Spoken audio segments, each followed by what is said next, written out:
I think when Trump and Elon were crafting their plan for Doge together, they were imagining when Elon left the White House, it would be triumphant.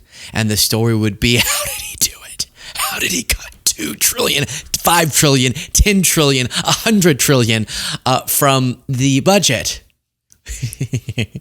In just fraud. More than the entire budget was just fraud, is what they thought he'd be leaving with the iconic legacy of. And instead, as he goes away, we are discussing his ketamine-induced bladder problems. Welcome, everybody, to the Nightly Show. Let's get into it. So much to discuss. Trump was asked about this and sort of, hey, Elon never seemed so stable, like especially stable, but it is now reasonable to assume he wasn't even in his right mind when making a lot of huge decisions that that's not great judgment on Trump's part, that a guy who was regularly, potentially abusing drugs, that he was given that much power. Surely, if it's so frequent with ketamine specifically that his bladder is having big boy problems, then he wasn't in his right mind to be making some of these big decisions, right? Trump said, no, what? No. Pennsylvania going forward. I like this man. Were you aware of Elon Musk's regular drug use? No, I wasn't. I think he's fantastic. I think Elon is a fantastic guy. And are you troubled by these reports? I'm not troubled by anything with Elon. I think he's fantastic. Did a great job. And Doge continues, and by the time it's finished, we'll have numbers that'll knock your socks off. It's going to be, he did a fantastic job. And he didn't need it. He didn't need to do it. It'd be funny if a reporter just really tried to throw Trump off. Mr. President, you look great. The rain is definitely not melting your makeup off. I just have one question about Elon Musk. How much drugs did you do with him? Just like really?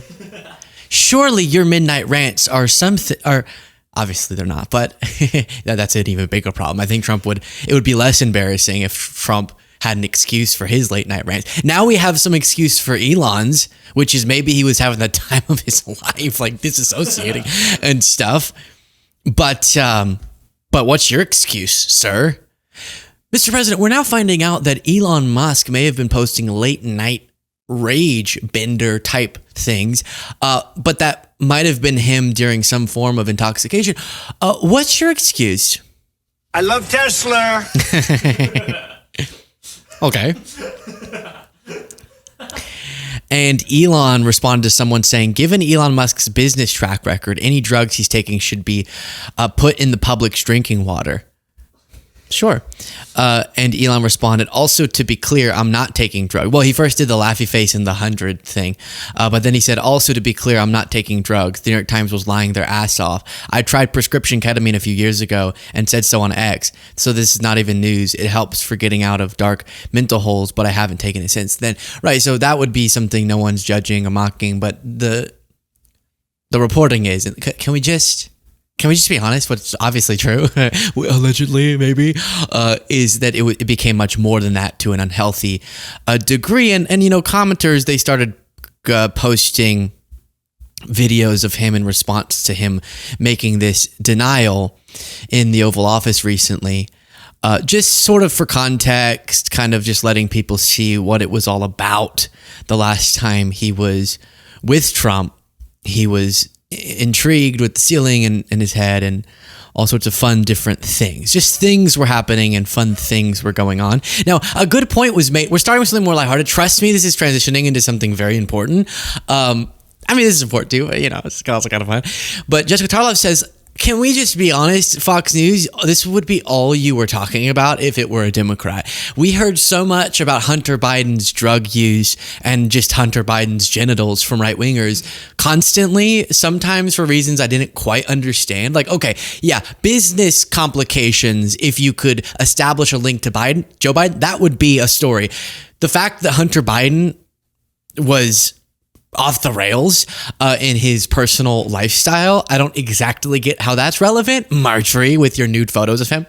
But imagine, given how much focus they put on that, if a billionaire, let's just say George Soros, was handed the keys to the government for a few months.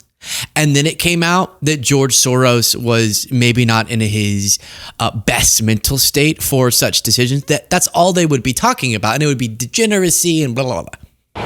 If that was a Democratic Doge master that showed up with a shiner and there was a report that he did so much ketamine that he couldn't pee straight, you would be leading your show with it, 100%. Can I bring in Greg here? Because he's filthy rich. So I want to know what he thinks. Yeah, what do you think of your tax cut? I'm filthy rich. Filthy and rich, I'm told.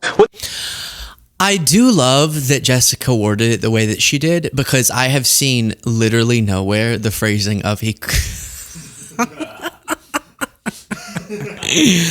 What a Monday. That he couldn't pee straight. So I like that she introduced that phrase. I just heard bladder problems, but then she's like it volunteering into the discussion. I heard he couldn't pee straight. I heard that it went in a minimum of 6 directions every time that he tried to urinate. It's like, whoa, what is happening? Comedy.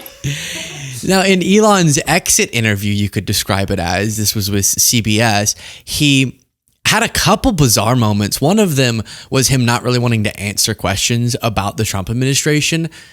But the interview didn't get off to a smooth start. I noticed that all of your businesses involve a lot of components, a lot of parts. Do the tariffs and the trade wars affect any of this? Tariffs always affect things a little bit. Wondering what your thought is on the ban on foreign students, the proposal. I mean, you were one of those kids, right? Yeah, I think we want to stick to, the subject of the day, which is like spaceships, as opposed to, presidential policy. Oh, okay. Yeah. I was told anything's good, but... No.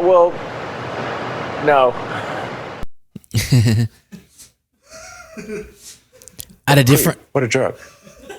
At a different point, you had this moment. It's not like I agree with everything the administration does. So it's like, I agree with much of what the administration does, but we have differences of opinion. There's things that I don't entirely agree with. But it's difficult for me to bring that up in an interview, because then it creates a bone of contention. So then I'm a little stuck in a bind where I'm like, well, I don't want to, speak out against the administration, but I don't want to.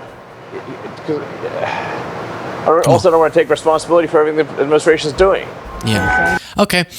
Well, great truth teller. I think you're self-censoring there a little bit. But you know what I was thinking about? Elon Musk is toxic and should be toxic to the Republican brand because of the role he played. But I also don't want them. You remember he used that phrase in this interview that Doge has become the whipping boy for all of the Trump administration's failures. And as a side note, I was interested and confused at that phrase, whipping boy. And apparently like a prince in olden days would have a boy who would be whipped whenever he would do something wrong to punish the prince, but the prince going to be whipped. It's just really stunning things there going on in history. So it's a beautiful thing, history. But I don't want us to do that. I don't think that we should go find a random person and whip them. No, I don't think that we should attach all of Elon's... I don't think we should attach all of the Trump administration's wrongdoings or Republicans to Elon, meaning Elon should be remembered for the terrible role he played, and Republicans should suffer the electoral consequences. But I think they're going to try a little bit, or they hope that sort of the chaos of Elon will be remembered as an Elon problem by the midterms and not a GOP problem, if you catch my drift. And so that's why we need to make sure that while emphasizing his role and the utter failure that it was, him being in the administration, that we also say he might not even be responsible. He's probably not going to end up being responsible for the most consequential tragedies brought on by this movement, like ripping away health insurance from millions and millions of low-income folks. And we already talked about Joni Ernst, the Republican senator from Iowa, saying when someone shouted out that those Medicaid cuts are going to lead to people dying, her response was, well, everyone dies. But then she doubled down on it, which is even more interesting. I want to talk about it. So people are not, well, we all are going to die.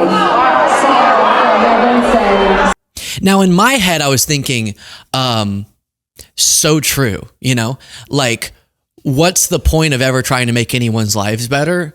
Because everyone's going to die. So just kind of let them suffer, you know, like, I think I'm wording this wrong. If everyone's going to end up dying, then why not just make it quicker? Is sort of the thought that ran through my head. But apparently other people were really upset, and they're like, hey, like you're like you're supposed to care about people and like not dying preemptively, or not dying because they couldn't have access to health insurance. The government could definitely provide to them. So I guess there's a point there, like kind of that maybe she shouldn't have said that. But I totally get where so that was insane that she said that, but I thought she was just gonna panic and go, I obviously didn't mean that way. Sorry, someone shouted that people are going to die because Medicaid, and I don't want people to die. I want people to die medicated. But I promise that I'm going to try to elongate the lives of people, and I want them to live happy, healthy lives. I don't think people should die because I thought she was going to do that. And instead she was like, I said what I said, bitches. Essentially was her response. Take a look at this.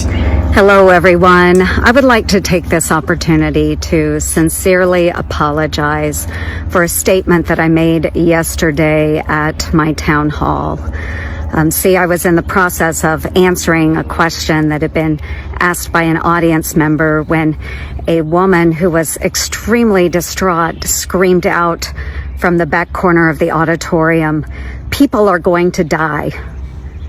And I made an incorrect assumption that everyone in the auditorium understood that, yes, we are all going to perish from this earth. So I apologize. And I'm really, really glad that I did not have to bring up the subject of the tooth fairy as well. But for those that would like to see eternal and everlasting life, I encourage you to embrace my Lord and Savior, Jesus Christ. Whoa. That was a U-turn. People got upset with me because I said everyone's gonna die, and I don't care. And that's why I think you should embrace Jesus Christ, who notably didn't care about people's well-being. Like, what's the link there? Republicans are... That's an actually good idea. This is actually a good selling point. Republicans are trying to kill you because then you can be with Jesus faster. Jesus is waiting for you, so just go ahead and die. Now, y'all, many of you really liked the ad we made for Democrats. So now we made one for Joni Ernst. Yeah, get ready. The audio there is going to come in hot, Jaden. So here's my little ad that I think Joni Ernst, you can use this whenever you'd like. For too long, Americans have had to stress about healthcare, jobs, their next meal. In a country as great as America, those shouldn't be concerns, which is where the Republican Party comes in.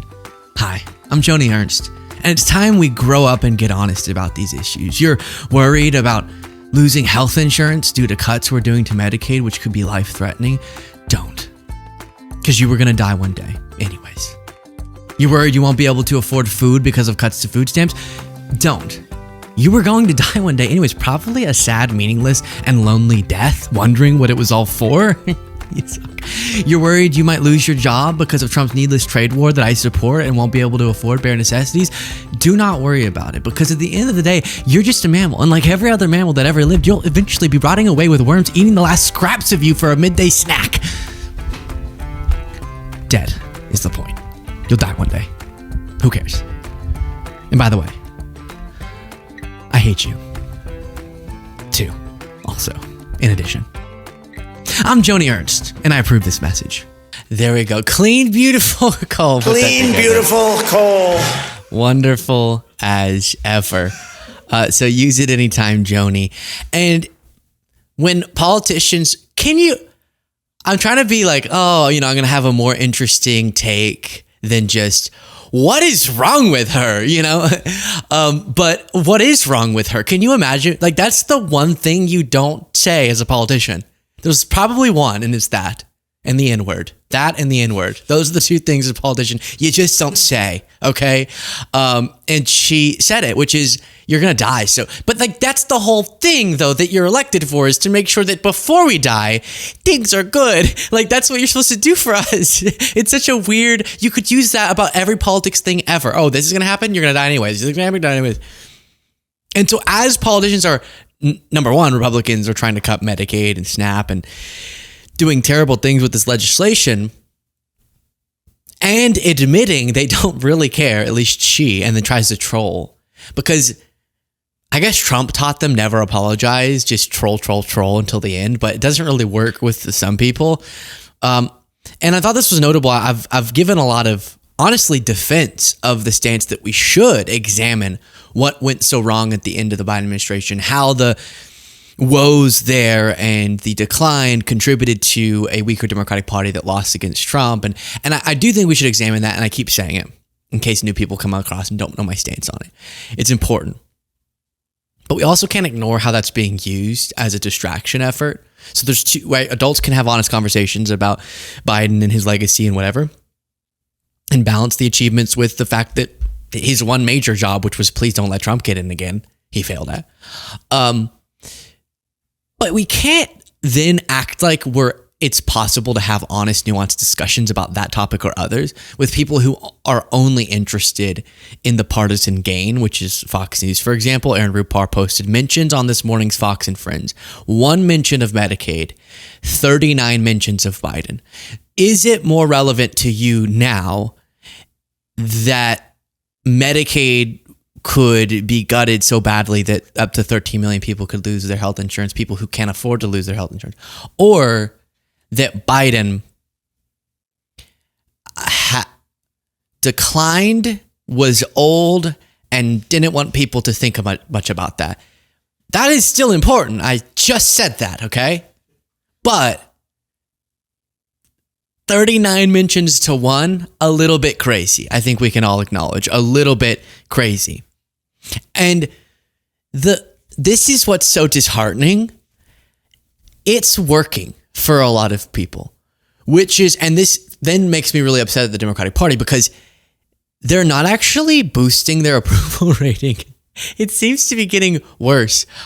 So, hey, get it together, please get it together. Because if a party that is literally trading off Medicaid coverage for tax cuts for the rich, that's the trade-off in the bill, and who let Elon with his who couldn't pee straight run through the government like a crazy person, and Trump, who doesn't understand how to run an economy apparently, if the Democrats still can't boost their own trust among voters, they're dead. Like Joni Ernst says we're all going to be, okay? If you appreciate the show, please do click the subscribe button. We're doing a live show, lukebeasleyshow.com/live in Austin, Texas, July 5th. Going to meet all of you, going to speak. It's going to be amazing. And the join button is how you get access to the members only bonus show. After all of the waves, Kate Baldwin, after the last few months, the first 5 months of the Donald Trump presidency, right, the first 4 months of the Donald Trump presidency, that you expect that Democrats would have this massive lead on the economy.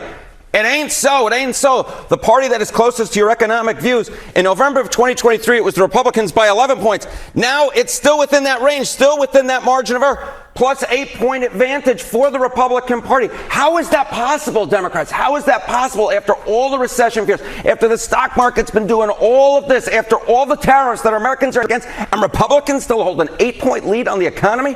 Are you kidding me? If it was just this one CNN poll, that would be one thing. But take a look at Reuters Ipsos.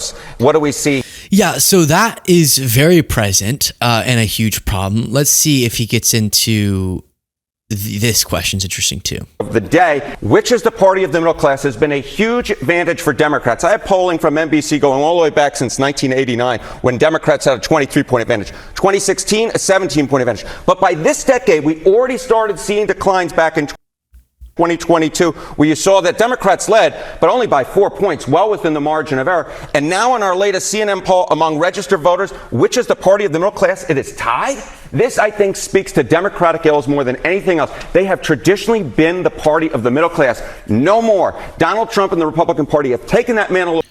So that is a few is like kind of what was about to come out. Just like, what? Right. So it's just noises want to come out. I don't even know how to articulate them into thought because I'm so disoriented. I'm flabbergasted. I'm gobsmacked. It's not logical. So even if you were to say that, even if you correctly identify the Democratic Party has not done nearly enough for the working class, they're still 10 zillion times better than the Republican Party. Sorry, true, whatever. It is true, okay. So it's not logical that people would have that stance. Sorry. Americans, sorry. But it is logical that they would be disillusioned with the Democratic Party. That makes sense. It makes sense. That's why I want the Democratic Party to be better, because they're far better than the Republican Party, but not good enough. But the fact that in this political environment, we still haven't seen gains, you might be thinking, but I thought I just saw that Trump as an individual is not trusted on the economy anymore. And he may have made gains now that he kind of backed off of a lot of this stuff, but that's what we've been seeing. And that I would be curious to see trust in the Democratic Party versus Trump. And then there's other factors that impact this, like similar to when people now are polled about the media. They just think about the media they don't like, and that's how they answer the question. But everyone has a media outlet they do trust. And similarly, when people think the Democratic Party, there's more people than ever that might vote Democratic, but wouldn't say about the Republican or the Democratic parties as two establishment organizations. They want to say positive things about either party, but might like individual candidates. So I'm not saying that this means Democrats down ballot won't be able to win, or that a strong Democratic candidate won't be able to have a much higher approval rating. They will. The parties poll much worse than individual figures within the party, except for like Chuck Schumer or whatever. But it's still disheartening that it's that oppositional message people are vibing with, because they do really distrust Trump now, a little late, but and see the damage that he's doing. But they haven't yet said, oh, and the Democratic Party is really offering a strong opposing message that has affirmative stances about what they would do. And so I did already in the segment where we talked about Democrats and their messaging problems, go through more specifically what I think the message should be, what I think the type of candidate would look like that would resonate better. So I won't do it all again here, but that is really disheartening. And Republicans, their effort to distract people with other stuff, it does work for a lot of people. That's the downside, because it doesn't make sense to say the Republicans are better for the economy than the Democrats. It doesn't make sense at all. Not in the last 100 years, not in the last 10 years, not in the last 20 years. It doesn't make sense. The data has never demonstrated that in any of our lifetimes. Democrats are always better in how they oversee economic performance. And that's definitely coming to a head with Trump's governance. But that's why they throw out other stuff like transgender mice. Nobody's been able to find it. $8 million for making mice transgender. So they spend $8 million on making mice transgender. And those are... It didn't happen, but it did lead to a really funny response from George Conway, who said, I took a transatlantic flight last week. Am I in trouble? Really funny. And can I just tell you all, get ready. This, and I don't mean it the way that you think I'm about to mean it, this Pride Month is about to be on fire, okay? It's going to be wild, because probably this month will be when the Senate passes and Trump signs into law one of the worst, most destructive bills that has been passed in a very long time, and will rip away health insurance. So what does that mean? They're going to have to talk a lot more, not about that, but about transgender mice because of misunderstanding transgenic studies, or gay stuff, put simply. Woke stuff, the trans, right? You got to focus on that. And that's what these right-wing accounts are going to be absolutely obsessed with. amid such a politically disastrous choice like what Republicans are pushing through Congress. So this guy named Dom Lucre, we've talked about before, and he posts a lot of videos like this one saying the NFL is under massive backlash because they posted this video for Pride Month. Let's see what the video is.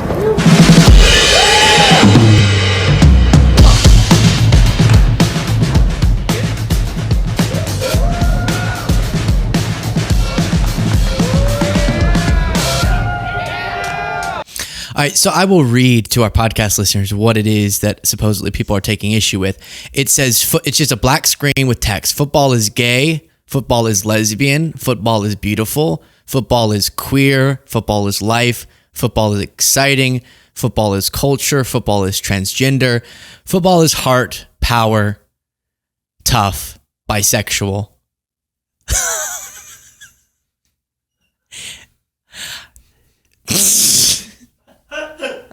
I love corporations. They're so cute. It's Pride Month. We're gay. It's like, okay, what? Football is strong. Football is freedom. Football is American. Football is accepting. Football is everything.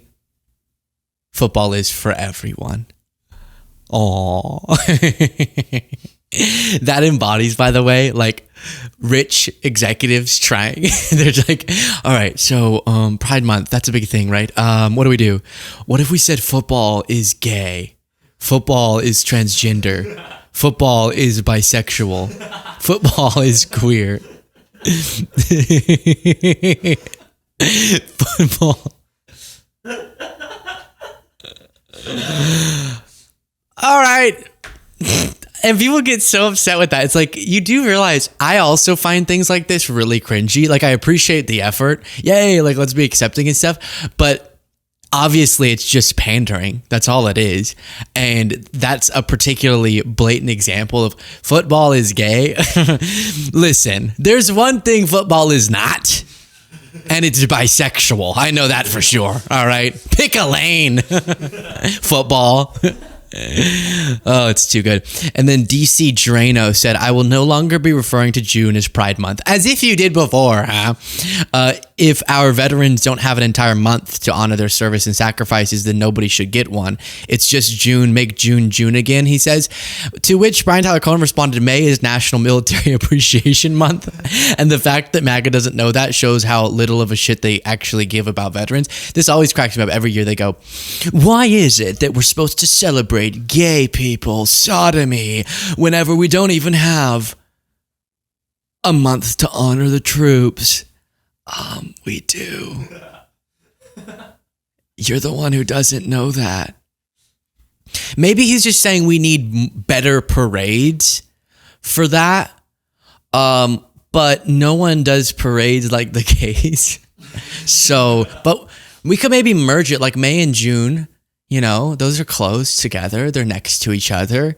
And so we could do like on the last day of May, or like when May turns midnight, when it turns June, then we could do like a gay, like merge the two, you know, so that it's really, because I think they're just jealous how festive the pride parades get. Like maybe the military ones should be more colorful. I don't know why he's upset, because he just doesn't know there is a month for that.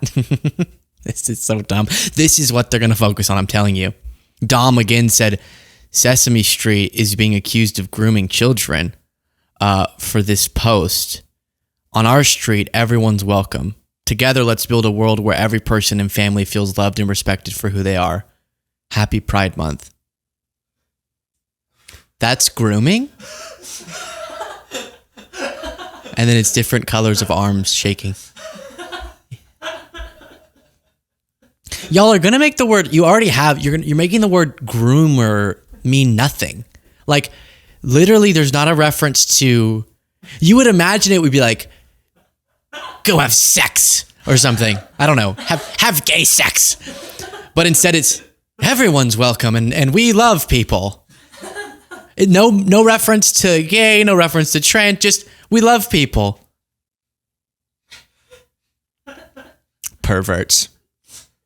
I feel like it's a little bit of a a cell phone, kind of.